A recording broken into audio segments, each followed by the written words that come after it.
Okay, so very nice to see you again, everyone. Yeah, it's really great actually to be able to give this kind of talk because I had to sit down and work out what is Foundation Day, you know? What does it really mean, or why is there such a big thing about it? It's interesting to see William's perspective and understanding. I always enjoy his talks because he has the historic perspective. But I'm trying to link it up with today, how we are, how I am, and that we can understand a bit more about Father also, and also True Mother. So if we think about everything, then we can understand that Father and Mother, well, especially Father to start with, had to restore the whole foundation that was lost after the Second World War. We understand that. And if you restore something, you need to restore it backwards. Yeah? If you're building a building, you start forwards from the foundations upwards. But if you're restoring something, actually you go the other way around. You take the wallpaper off and you sort of go backwards, don't you? And so Father had to restore the Christian foundation. He had to restore Jesus' life, means Mary, John the Baptist, and so on. He had to restore the nation of Israel, temple, kings, Moses, the Ark of the Tabernacle, the time in the wilderness. He had to restore Abraham's offering, original offering, second offering with Isaac. He had to restore Jacob and Esau.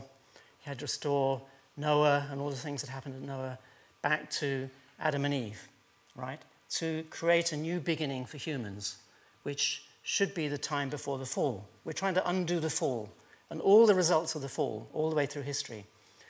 So, of course, some sections of that period took longer than others because of failures, as William has kind of hinted. And also some things are still unfolding. They still need to be unfolded. And we can see that because of this restoration, then Father's course is really, really complicated. It's super complicated. So this is just some part of it, okay? I mean, don't panic and don't try and write it down, okay, for sure. But we can see that there was like a 7-year course where Father should have been accepted, and he's mentioned this.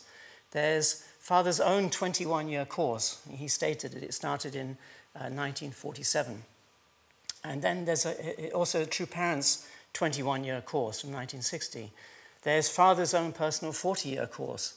There's the 40 plus 3 years course of the HSA UWC to restore the foundation for the bride of Christianity. There's True Mother's 40-year course from the blessing to 2000, actually June the 14th, 1999. And there's True Children's 40-year course, first started May 16th, 1981 with Yejanim's blessing, and then again actually from 2000. And then there's this 12-year course that we're in now. And actually there's many other things. If you really look to see some of the things that Father said and you really catch them, you can, with that mind, you can realize it's actually even more complicated than this, right? But this is, I think, enough for us for the moment. And, the point is that Father's trying to restore the parallel providential periods from the Christian era through back Old Testament times and before, back to the fall and before the fall, to create a circumstance where God can feel he can reside with people who are as pure as they were before the fall. So that's a big job, right? It's a very big job to do. And also Father needed to do it in a very short period of time. It's like really condensed effort, yeah? But let's just look at just a couple of things, just because I want to use those as a sort of as something to understand how we can be also, right? So let's just look at the restoration of HSA UWC, especially because we just got an email yesterday saying that we've changed our name back again. So, might as well understand that, I suppose, really. HSA UWC was basically to recreate the foundation that Christianity needed to have to receive the Messiah. Why? Because Christianity stood in the position of the bride, right? You can read that in the Bible. And essentially, Jesus needed to marry. We understand that from Father's teachings. And Christianity was to provide this basis upon which a bride could be offered to Father or to the Messiah when he came. Yeah? Essentially, the spirit of a true woman should be embodied within Christianity. if you like. So, if you think about the true Christian spirit, what should it really be? I mean, give me some examples of what you think a good Christian attitude would be, thinking about the idea of a bride. What do you think? Tell me. Caring, okay? Yep. Love your enemy. Love your enemy, yes. Yeah. Compassion? Yeah. Maybe, stopping the children fighting. I don't know what you call that. Heart of reconciliation. Tolerance. Sorry? Tolerance. Yes? Yeah. And, there are many things that the Christian spirit needs to embody, yeah? And that should have been there to really provide a basis for Father's bride, yeah? To really find a woman who could really have those highest characteristics, who could really embody that and become the wife of the Messiah. But because Christianity couldn't really understand, Father and what Father's mission was, we know that after, 7 years, or actually less really, of effort, Father really then had to start a new kind of course. And finally, in 1954, he established the HSAUWC. And that had a mission to restore this position of the bride. And so our members and Father himself and also Mother, during that period, they went through incredible difficulties, the same difficulties that many of the Christian martyrs and people went through in the early days of Christianity and later on also. And you can see like an incredible heart of suffering and effort. I don't know if anyone's read Tiger Park's book. Has anyone read that one? It's just amazing, actually. I mean, I suggest you try and get hold of it somehow. It's such an incredible story, actually. Tiger Park was, he went and he ran carp in America for a long time. He died of cancer later. But his story is just unbelievable, actually. Really amazing. So, an incredible spirit of offering, basically. And HSAUWC was officially disbanded in a sense. Father explained that, it had finished its role on the 10th of April, 1997. So that was actually 43 years kind of course. And then the Family Federation had been started just the year before that in July, I think July the 1st or something. And basically that then took over the role, in a sense, of HSAUWC to carry on its mission in a kind of a broader sense. But we can see that in that time, Father really worked very strongly, and particularly he made a foundation in Korea until 1970, December. So 54 to 70 was like 16 years. And then he went to the United States, and he worked in America basically for 33 years to try and rebuild like the Christian spirit. He felt America had an incredible role to play in the world, yeah, in terms of its Christian role in the world. And especially he worked with ministers, particularly. Of course, he went to prison, he went to Danbury. But during that time, it was a kind of a revival for our ministerial work. And at that time, not long after, because of that, then many ministers went to Korea to study our movement. And, we could get quite a strong foundation with Christian ministers. And finally, just 1992, April the 10th, Women's Federation was founded as a sort of a platform for True Mother to go from just being, well, not just, but just from being Father's bride and the mother of his children and maybe advisor to sisters around and so on, to really taking on the role that Father had himself on a wider and wider and wider scale, so that she could really understand his heart, I think, more in terms of the broader aspects of his work with other people. And also she could actually provide a different type of input for people to really catch who Father was and what Father was trying to teach. So she started then with small tours around Korea and then Japan, then Korea, Japan, and America, and then on and on and on and on, basically for 7 years. And I remember when she came here on her last world tour through 80-plus different cities around the world over 4 months or whatever it was. She came into Britain in 1999 in May, I think it was May the 16th. And I remember her going through the front door in Chislehurst, and she whispered to Wonju McDevitt, her main sort of her secretary. She said, Wonju, what country are we in? I thought, well, that's amazing. I mean, it's true, I could understand that, Like if I just, in this last summer I went to, where did I go? I went to Spain and Finland and then Germany. And, over a period of about, 3 or 4 weeks. And that was kind of enough for me, And I can't imagine doing 82 cities in many continents and many countries, one after the other. Literally every couple of days it was like that, So Mother actually went through an incredible course to be able to inherit the sort of standard that Father had and try to I'm sure it was a big test for her to really control herself and to, be able to still give out and still to do hundake and smile to people and, somehow be there for people as a mother on a wider level than she was ever before. And so her course basically finished on June the 14th, 1999. So it was a 7-year period through which she went through incredible things to sort of catch up with Father onto the world scale. And then Father, for the first time, he recognized her. And he said, I want to give you, he gave her a prize and congratulated her, basically. And said that now she's standing really on a level with me in the things that we're doing. So that was a very key thing, actually. And the whole point was to restore this position of the bride, yeah? So if we look at another kind of aspect of that time or that period of time, we can see that there was a series of blessings. A series of points where Father had to create this elder son, younger son restoration position.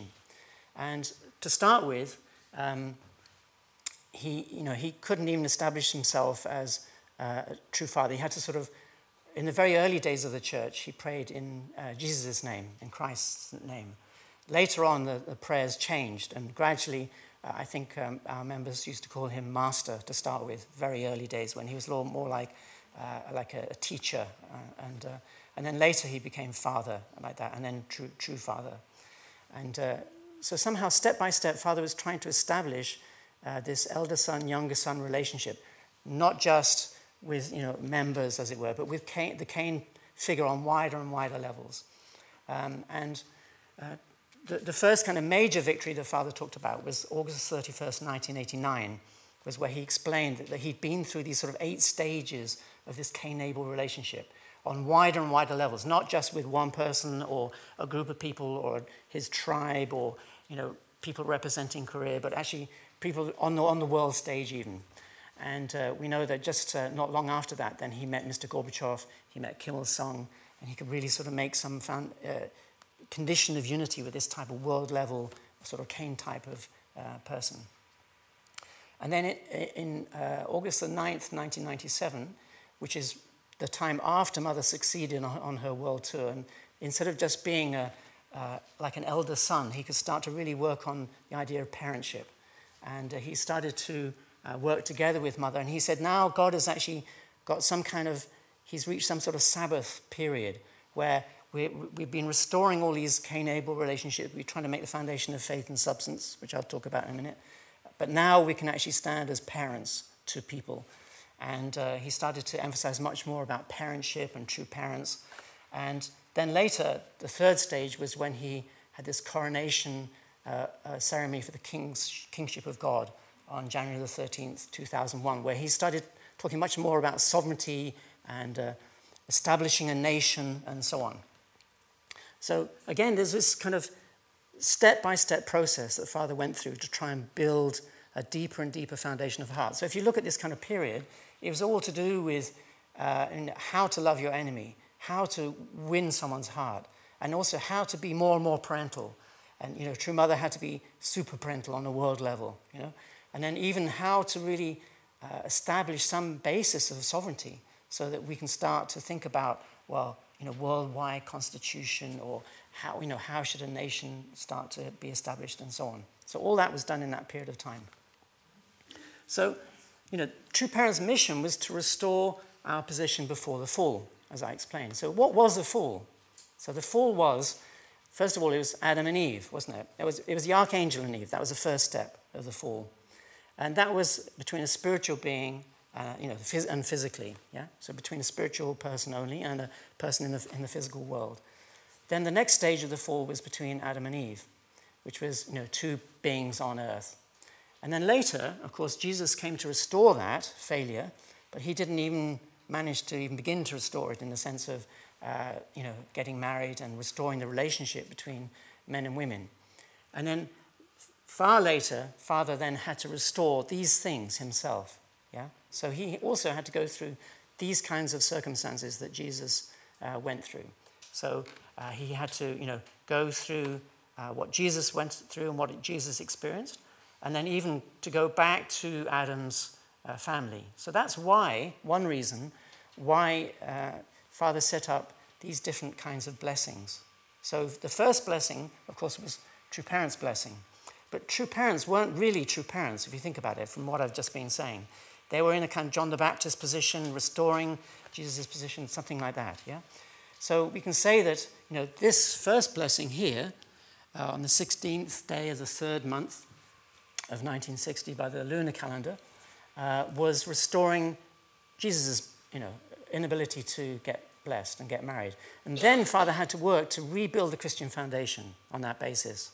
So then there were 3 couples, 36 couples, 72 couples, and so on. And all of these couples were offerings of people who were following true parents and who could really expand Father's teaching, expand Father's culture of heart, traditions and standards on a wider and wider level. And each time these blessings were successful, then Father could actually expand kind of the level of our work or the level of the providential mission that he was involved in. First in Korea, then in Japan, then Korea, Japan, and America, and then finally in 1975, with 1,800 couples blessing, he could then expand worldwide to 120 nations, and on and on and on like that. And each one of these blessings was like an offering of people, yeah?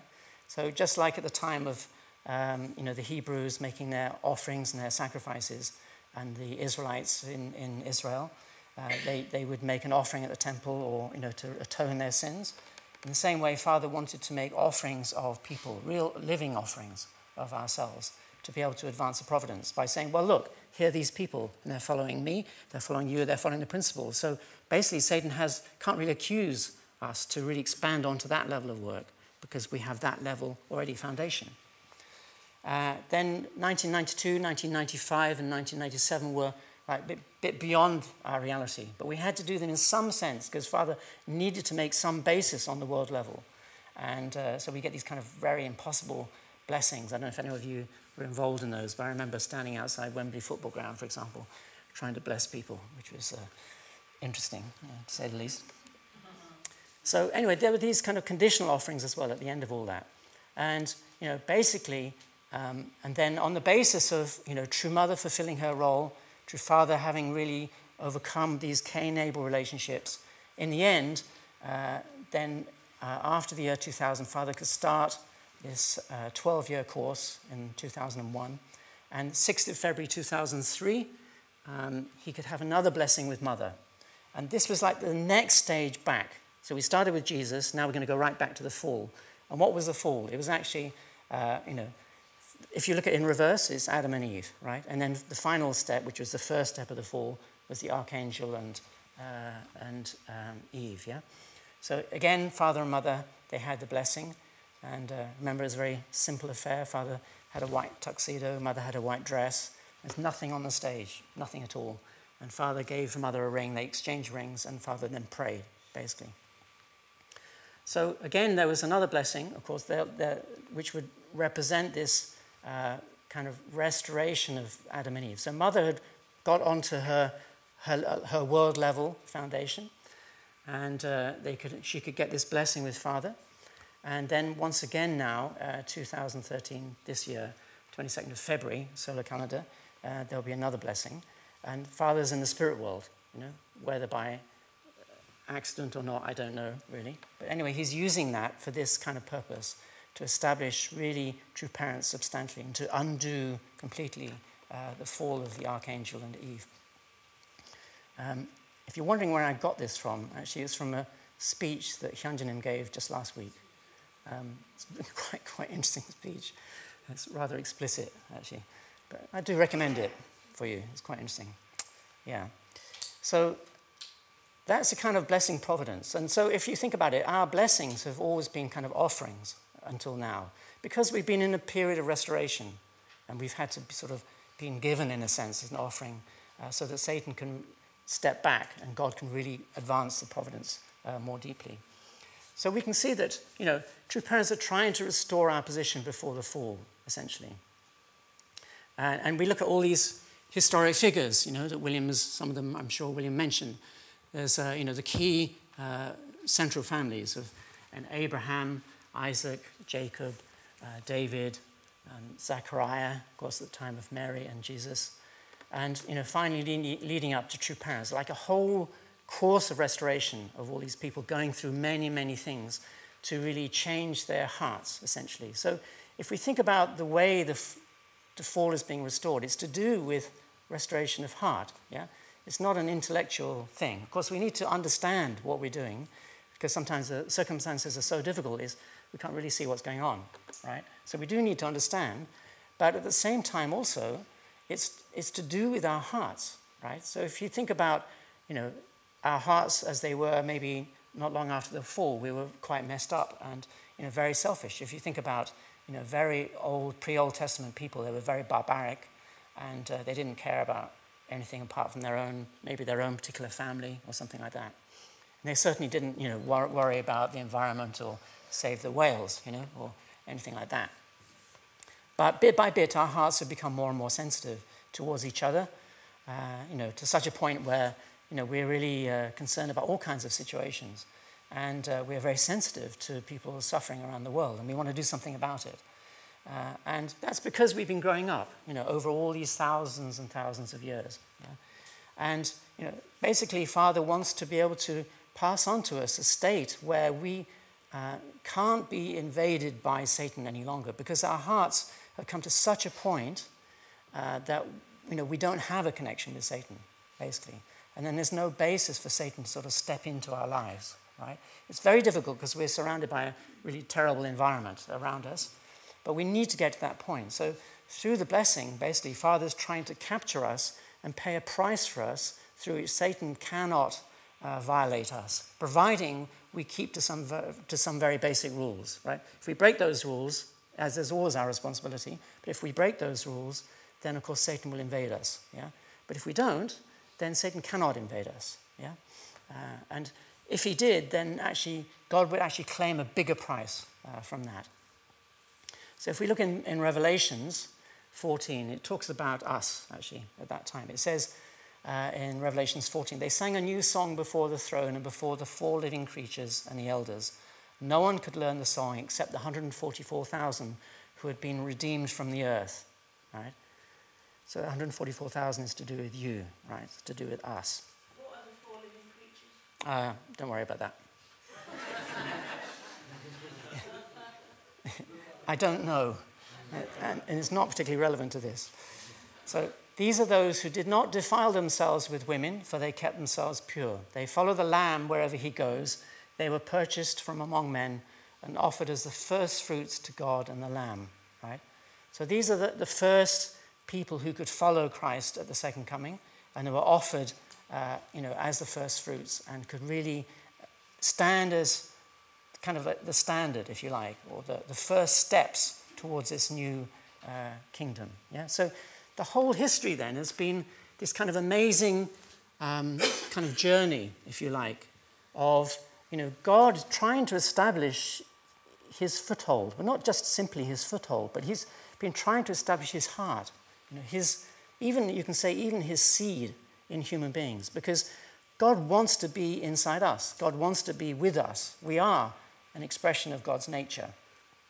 And, we are part of God in some very deep way. So God wants to be part of us and wants to work through us. And it's taken this long. And if you look at, you can look in world scriptures, in Cheonseonggyeong and a few other places, and Father will say the fall occurred 800,000 years ago, nearly 1 million years ago, 1.2 million years ago, Father said a few times, different things. But anyway, around about 1 million years ago. And that's a jolly long time, right, since the fall. And you can imagine, what went on in that period of time. How were people really during that time? And God had to work with people and try and deepen their hearts and raise them up, step by step by step, generation by generation, millennium after millennium, patiently teaching, guiding, and then gradually people could start to change until we got to a point now where finally Father can come and be blessed with Mother and can kind of pay a huge price for us so that we can be sort of snatched away from the fallen world and we can have a new start and a new beginning, right? And not just a new beginning in a sense, but a way in which we can start on a completely pure footing if we follow the things that Father's been teaching and if we can really push ourselves to overcome Satan in our circumstances and Satan within us.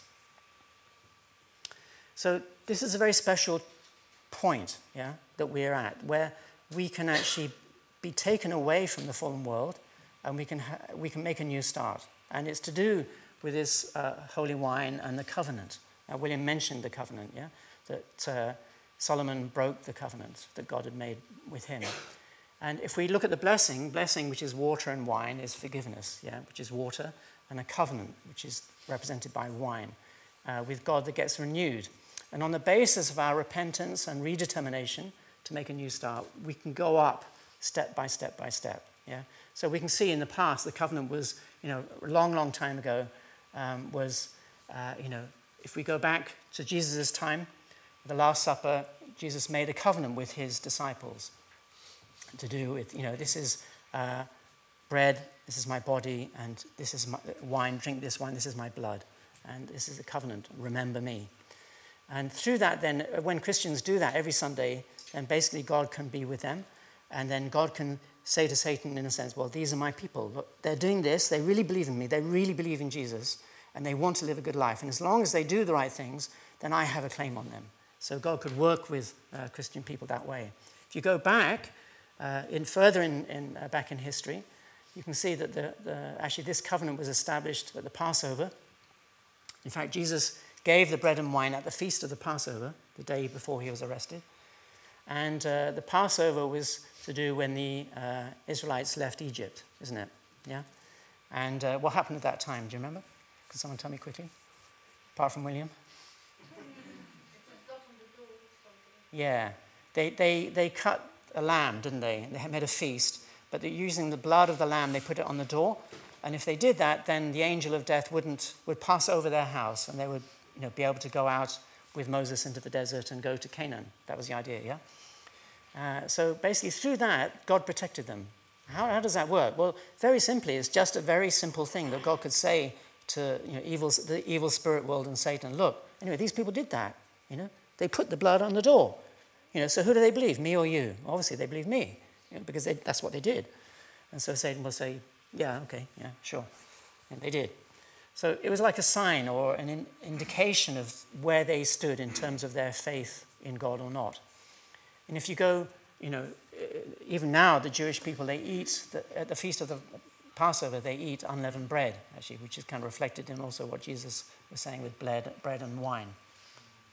If you go back again, there's an even deeper covenant with Abraham, right, in Genesis 17, where every male had to be circumcised.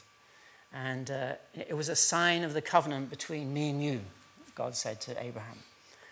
And that's to do with cutting of the foreskin, which is to do with the fall, basically a sexual relationship. And you're kind of paying indemnity, making some offering at that time, basically, to symbolically separate from Satan. Yeah. So this covenant is very deep.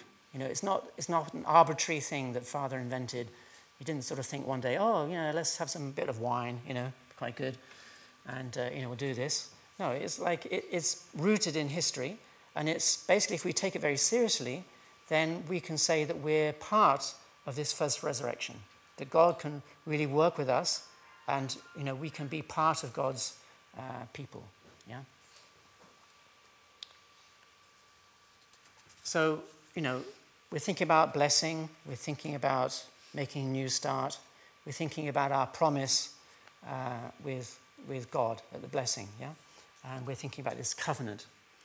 So if we look in Romans, it talks about the Messiah coming down and cutting down the wild olive trees and engrafting them with the true olive tree. You know this from those of Sunday services, probably, I'm sure. It's quite a well-known quote because it comes in the principle. And what it means is that we can also regain the same state of heart and love that would exist before the fall. And if we really work on following God's words and living a godly lifestyle, you don't receive salvation or rebirth from a religion just by believing in it, right? You don't. Okay, you actually need to change. It's no good believing in it and then not doing anything about it. You don't change, because we need to change. We need to purify ourselves. We need to undo things within ourselves that are connected to the fall and cut off from them. We receive salvation through the blessing by actually attending the Messiah. So this is a very subtle point, actually, about attending the Messiah. So I want to read you something, and I don't know if I can read it without breaking up about it, but I'll try. But it's to do with attendance, okay? And try and catch what I'm trying to say here about attendance, because this is a really key point. So, do you know who that is? Probably you don't. Yeah, it's my son, Samuel, and my dad, actually, in 2005, a couple of years before he passed away. And this is what I wrote about my dad at one point. I went to see my dad, and the next day he had his final stroke and died. So this is what I wrote, actually, about that time. My dad has a dribbly nose. My dad had a dribbly nose. The drip, unnoticed, slowly, stealthily elongated. It glinted glutinously, wobbling and stretching towards his lap. "Dad," I said, leaning forwards over the small table, touching his arm, "your nose is dribbling." "What, dear?" "Your nose, Dad. It's dribbling again." "Really? Oh, blast." He fumbled for a tissue, one skinny hand in his pocket. "It's my allergy, you know. I'm so sorry. I hope I'm not embarrassing you, am I?" "No, Dad, it's okay." The people around us carried on eating, unaware of the dribbly drama. The tissue caught the offending drip in time. Dad picked up his fork again and, peering at the plate, stabbed randomly in the general direction of the food. The fork caught a piece of fish pie. As he lifted it upwards, the fish fell off onto the plate. He put the empty fork into his mouth. He looked in my direction. "I can't see." "I know, Dad. Here, let me help you." I leant over and took the fork off him. "I'll put some fish on it, and when you're ready, just lift it up. I'll replenish it again for you, okay?" "It's the darn light. I used to sit by the window, and I could see, and I could at least see the plate. It must be the weather. Is it cloudy outside? You know it's very difficult for me now. I'm not being a pain, am I? I'm sure I'm a bother for you. I don't want to be a burden, you know." I gazed through the restaurant window, out over the glinting, twinkling sea. "No, Dad, the weather's fine. It's a bit sunny at the moment, and no, you're not a bother. If you were, I wouldn't be here, would I? I care about you, Dad. You know that, don't you?" "Yes, dear boy. I'm very grateful. Don't let me make you think otherwise. But, you know, my eyesight is gone, and it makes life very difficult." "Yes, Dad, I know." 6 dribbles later, we walked slowly and carefully, arm in arm, down the steps outside the restaurant, leaving behind a half-empty plate and a messy tablecloth. The next day, my dad had his final stroke. So that's what attendance is. Do you understand? Right? It's not bowing.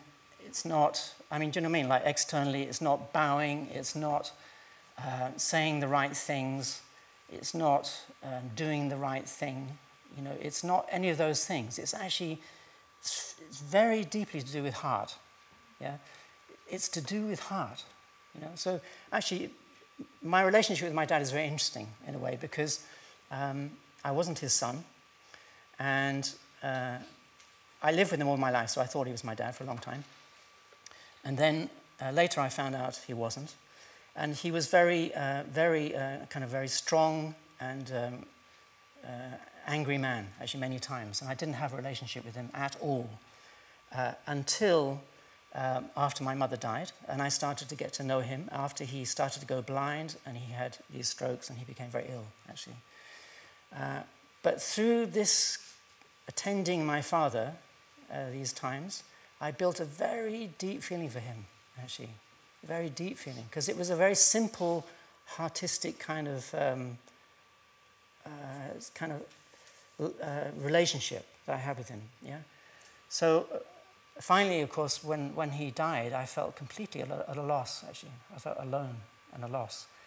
Like he was the last of his generation in all our family to be alive, and he died when he was 95. So after he died, I suddenly realized what he was really worth to me.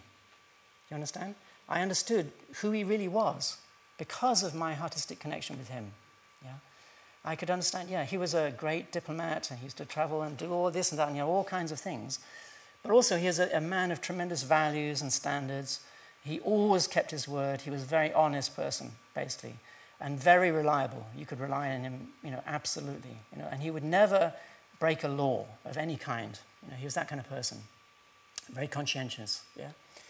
And but it was only later I realized, and it was only when I had this kind of relationship with him, through having to serve him and connect with him, that I could understand these good points about him and this aspect about him. And when he died, I felt really brokenhearted and really sorry for him, actually, because he had such a tough time when he was older, because he was so ill in many ways. And when Father died, I felt the same thing. I had the same experience, actually, where I caught quite a few stories of how he was, and I could see, from the various emails and this and that, and some testimonies about him that I read in Today's World and other places, what kind of things he went through. And of course, I was very privileged to be able to see him for 12 years, quite a few times a year, and to really catch his real heart about things, And I wanted to show you a picture, which I haven't got, unfortunately, in a digital form, but it's a picture I've got of him when he was in his 50s. And he's sitting down and he's deeply thinking about something. And he's looking really, really seriously thinking about something. And Mother's leaning over to him and she's saying something to him. She's got hold of his arm and she's saying something, And that really catches my understanding of who Father is, because he worked so hard, his whole life to put into practice what he believed in. And he really wanted us to understand what it was. And he really wanted us to practice it also. And especially he wanted his children to practice it. Yeah. And, how difficult it must have been for him when, his children couldn't understand.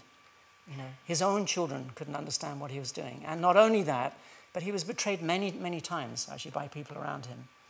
And finally, he literally worked himself to death, basically, to get to a point where he could say, I am blameless. I have done everything I can to make this thing work. To my last breath, I am going to do this. And that's what he did, basically. He knew he was ill, and he wasn't going to rest. He had to just continue to show this absolute determination. So in a sense, he crucified himself, we can say, really. Because I remember many times he was so exhausted, in our meetings, and yet he still pushed himself to carry on because he wanted to inspire us. He wanted to educate us. He wanted us to understand, what he was doing and who he was and, what was important about what he was saying, yeah? So in a way, to really understand that, we have to attend Father through heart, yeah? We have to try and catch this aspect, of who Father really is. And then, actually, we can start to understand a little bit more maybe like who God is. Because God is the same, God is infinitely, maybe even more in a certain way, because God has gone through all of history trying to, do the thing that can really bring his own children back. He's desperately trying to find his children, yeah? It's so difficult to catch that. And I think that the trouble is with us is that it takes a long time, because we need to have a deep heart, and it takes many years to sort of have our own children and go through all kinds of things, ups and downs, and, finally we can think, oh yeah, now I think I can understand, It's like, often people say, you never really understand your parents until you have your own children. It's really true, right? So we will never understand Father, until we have our own children, until we walk in the footsteps of Father. If we try and do a little bit of what Father did, we can start to understand who Father was really, and catch who he really was, yeah? So attending true parents is a matter of heart, yeah? Attending God is a matter of heart. How deep is our heart? What do we really feel about true parents? Really? What do we really feel about God? How much do we sense about God? And these, of course, these points are determined very simply, actually, by the control that we have over ourselves and our purity. Father's always talking about mind-body unity and keeping pure. And we've heard it so many times, it just doesn't mean a lot in the end to us. But I tell you, it's absolutely to do with that. If you can control yourself properly and keep pure, you will feel God's Spirit in the heart very deeply, for days and days and days on end. Yeah, and you will start to have a deep connection with God and feel, what God is trying to do, and you will sort of feel your part in all of that as well. And it's all different. It doesn't mean we all have to become church leaders or something. No, we all have very different roles to play, and we're all part of some big plan, right? So, you'll catch whatever your calling is. So here's a great picture here. This is such a cute picture, actually. I don't know if you can really see.